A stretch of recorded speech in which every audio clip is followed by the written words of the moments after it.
Looking for a quick and easy way to connect CapCut to your TikTok account on your mobile device? You're in the right place. In this video, I'll walk you through the simple steps to link CapCut with TikTok. Stick around till the end to make sure you get the full picture. Let's dive in.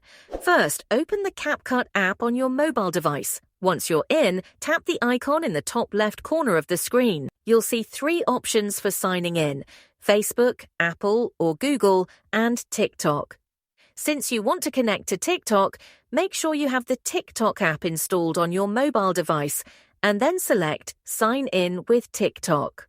When you see the authorization page, just tap Authorize to grant CapCut access to your TikTok account. That's it. You'll be logged in automatically without any hassle. The screen should show that you're signed in successfully. And that's all there is to it. You've now connected CapCut to your TikTok account. If you have any questions about this process, drop them in the comments below. If this video was helpful, please give it a thumbs up and subscribe for more tutorials like this one. Thanks for watching and have a great day.